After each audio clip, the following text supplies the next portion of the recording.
sur la carte qui est à l'écran. C'est une carte qui reprend. On a très peu, on la voit très peu souvent, on la voit presque pas du tout. C'est une carte qui est centrée sur l'océan Indien et non pas sur l'Europe. Donc ça remet un peu en proportion. Donc on a évoqué les différentes, la tempête que traverse actuellement l'Union européenne par rapport à la migration, au terrorisme et au Brexit. Et justement, le Brexit pose la question de ce que va être le projet politique de l'Union européenne, mais également le projet géopolitique de l'Union européenne, et en particulier ici dans le sud-ouest de l'océan Indien.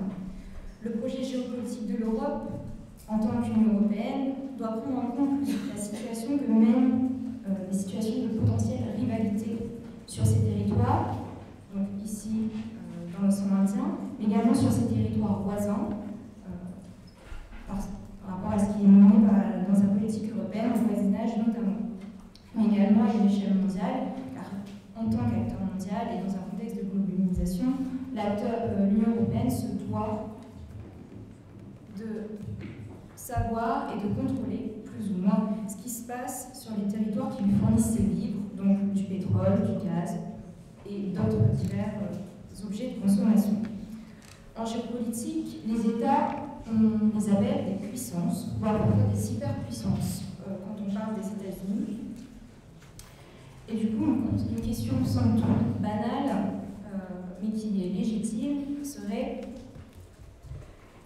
l'Union européenne est-elle une puissance dans l'océan Indien occidental?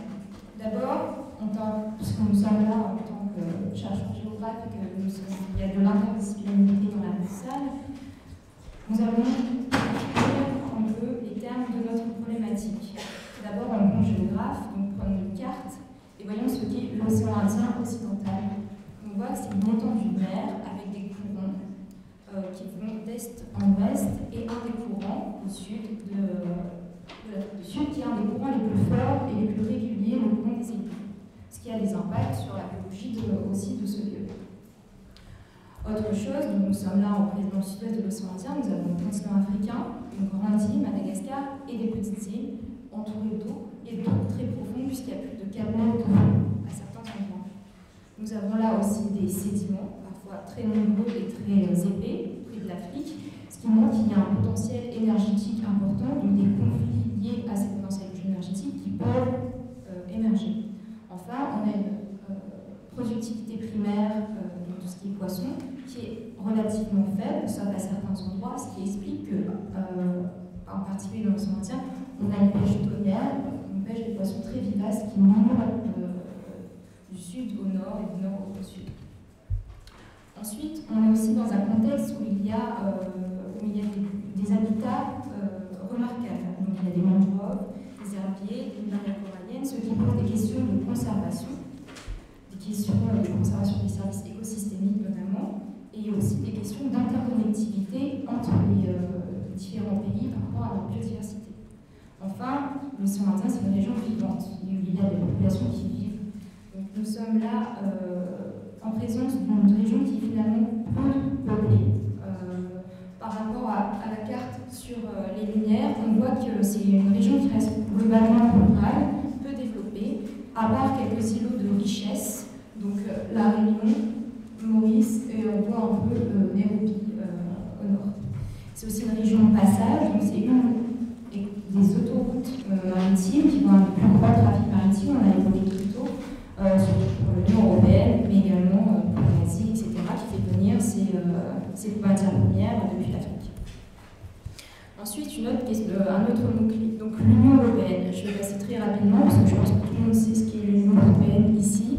Donc juste rappeler qu'effectivement, comme le disait mon voisin, ce n'est pas un État, et il y a une nature sui generis. C'est important de noter en géopolitique que ce n'est pas un État. Il y a encore des débats pour savoir si on peut accoler le terme de puissance à une entité qui n'est pas un État. Par contre, l'Union européenne se prévaut parfois d'avoir un statut qui, au niveau des instances internationales, qui la fait passer pour un État. Autre mot à désigner la puissance. Alors, la puissance en géopolitique est, à ce que j'ai vu, assez différent de la puissance en droit. J'ai vu qu'en droit, il y a deux principales approches. Il y a le droit comme un moyen de puissance et le droit comme un facteur limitatif de la puissance.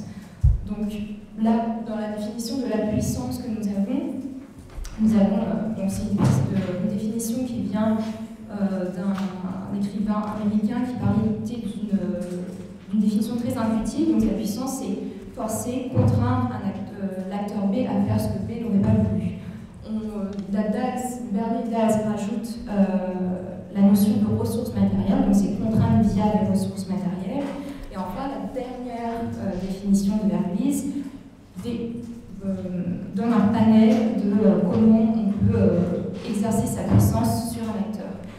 On va la distinguer de ce qu'est une puissance. Donc une puissance est un État qui se distingue dans le monde selon son poids territorial, démographique, économique, comme on l'a évoqué, et qui utilise certains moyens pour arriver à ses fins.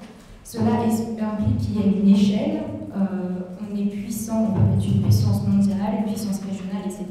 Et implique aussi une hiérarchie, on est toujours plus puissant que quelqu'un, et donc une relativité également.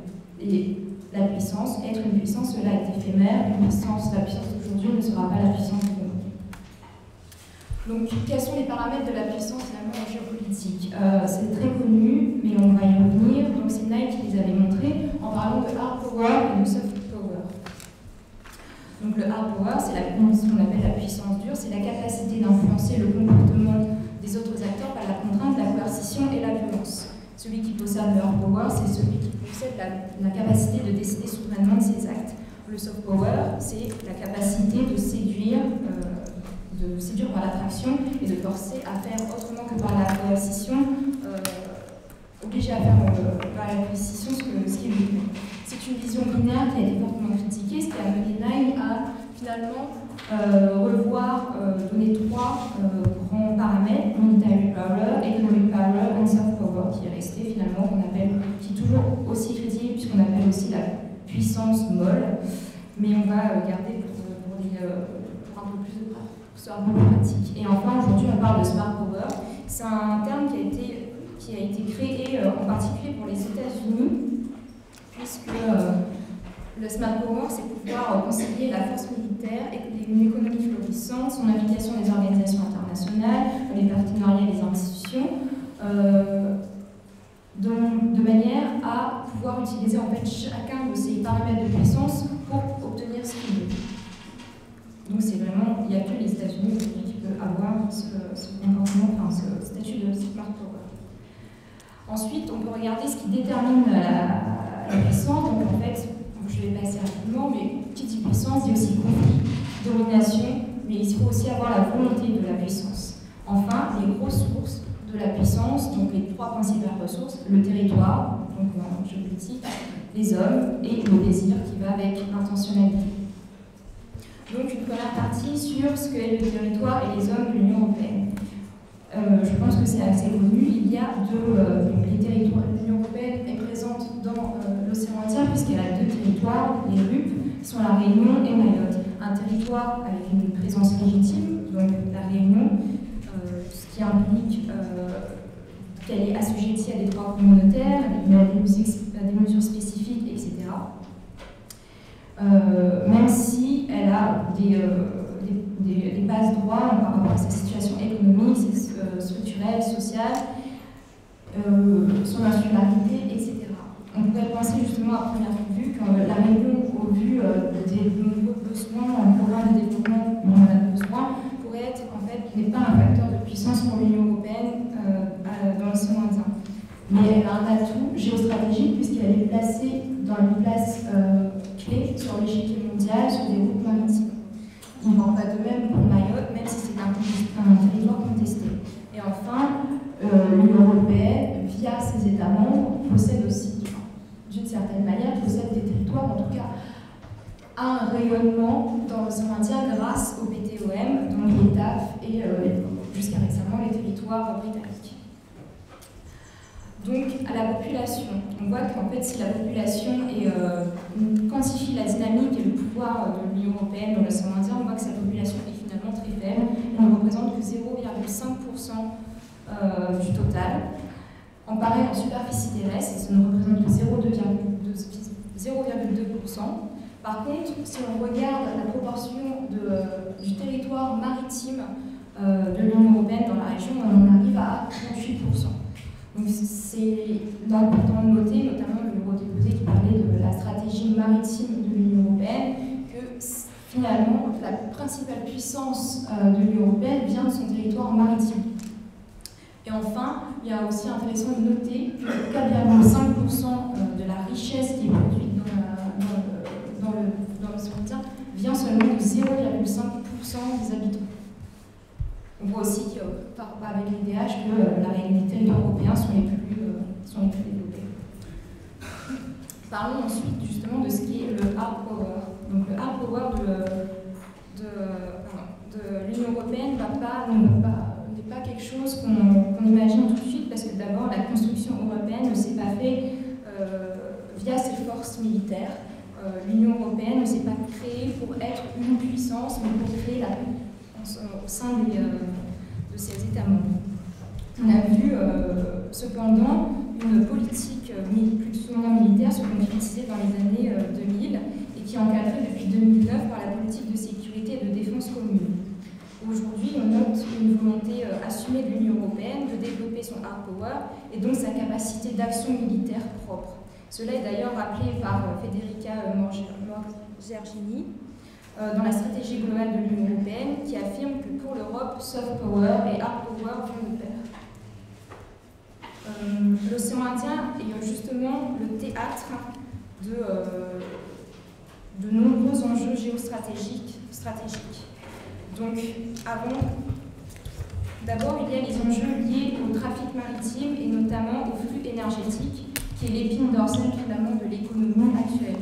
À cet égard, donc les détroits qu'on voit sur la carte concentrent les flux, mais également toute, on va dire, l'artillerie militaire des différentes puissances.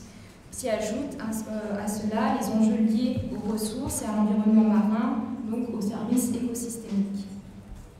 Deuxièmement, on trouve la plus grande zone de conflit et d'insécurité du monde sur les rives nord-ouest de l'océan Indien, donc surtout le Moyen-Orient. C'est une zone qui est marquée par une forte instabilité, par le terrorisme, et donc il y a énormément d'engagements militaires extérieurs dans cette région.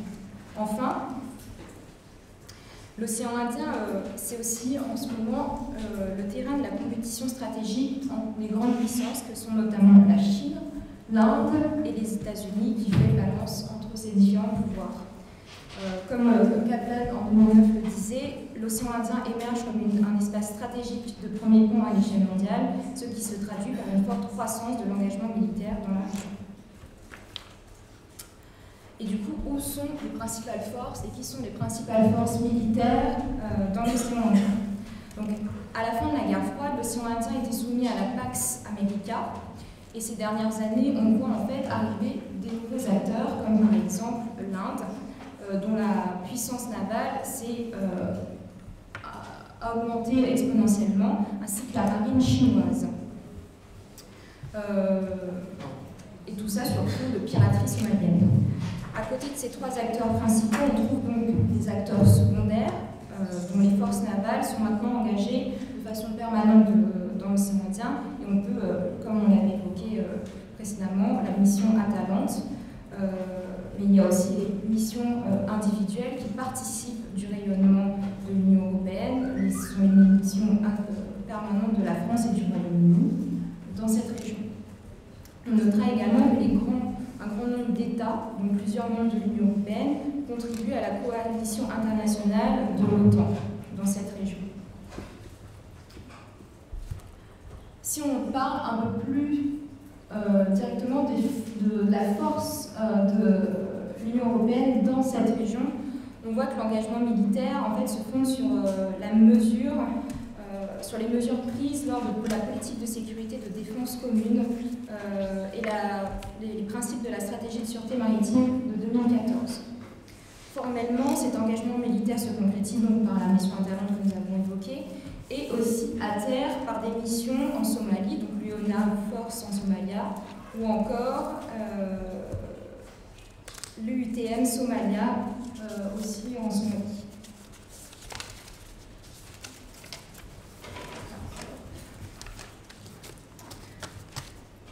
Nous pouvons aussi voir sur cette carte l'action de l'État français, donc qui participe justement au rayonnement de l'Union européenne dans la région. Parlons ensuite de soft power, comme pour reciter encore Federica Morgini. Pour l'Europe, soft power et hard power vont de pair. Donc, le soft power, c'est une notion qui est assez difficile. Il est difficile de donner des éléments, on va dire, précis. Cela prendrait beaucoup de temps. Donc, en fait, on a décidé juste de vous présenter 4 aspects de ce qu'est le soft power de l'Union européenne dans l'océan Indien. Donc d'abord, quand on entend le soft power, ça évoque surtout l'héritage culturel d'un pays, donc l'héritage culturel européen dans l'océan Indien est très présent. On va prendre juste 2 exemples, donc les langues. On voit par exemple sur cette carte que les langues principales, donc là ce sont les langues officielles ou principales qui sont parlées dans les différents pays de l'océan Indien. On voit qu'il y a majoritairement de l'anglais, du français et du portugais. C'est important puisque la langue, selon certaines nombreuses études linguistiques, forge le mode de pensée de ces locuteurs. Il y a aussi du coup l'éducation. Ah, il y a eu un problème. En fait, nous avons fait une petite étude pour voir combien de membres de l'élite des gouvernements malgaches et mauriciens étaient passés par des universités européennes. Combien allaient étudier en Europe, ce qui montre aussi l'influence des instituts de l'éducation européenne dans les pays de la zone. Donc il y avait 69% des ministres mauriciens qui étaient allés faire des études dans les universités européennes et 81% des ministres malgaches qui s'étaient rendus au moins une année en Europe pour étudier. Nous avons ensuite tout ce qui est aide au développement. On l'a beaucoup évoqué et elle sera évoquée par la suite, juste pour montrer que, par exemple, dans la CAD, on voit que l'Union européenne arrive presque toujours dans le trio de tête comme premier donateur de la CAD, donc le comité d'aide au développement de l'OCDE. On voit aussi que, par exemple, dans le cas de la COI, plus de 67% des projets ont été financés par l'Union européenne et elle a contribué à hauteur de 149 millions sur les 221 millions qui ont été déboursés depuis la création. On peut voir aussi en 2007 en fait, qu'il y a un nouvel acteur, et c'est là qu'on voit aussi qu'il y a des nouvelles rivalités, aussi bien dans le hard power que dans le soft power, à l'arrivée de la Chine comme contributeur de la COI. Donc la contribution reste modeste, mais elle équivaut à la contribution statutaire des Seychelles et des Comores. Rapidement sur l'économie aussi, puisque c'est un des facteurs de la puissance. On voit que l'un des principaux partenaires des pays est l'Union européenne. En pourcentage sur la matrice, on voit que les différents échanges sont autour de 20, les différentes importations. Les exportations sont autour de 20 à 40%. Idem pour du coup tout ce qui est importation. Enfin, un dernier paramètre du soft power de l'Union européenne qui touche l'aide à l'intégration régionale. Il me semble qu'on a évoqué justement, c'est le programme indicatif régional commun où l'Union européenne a accordé 1332 millions d'euros à l'Union européenne dans l'océan Indien. Donc c'est aussi un facteur de sa puissance, de son soft power.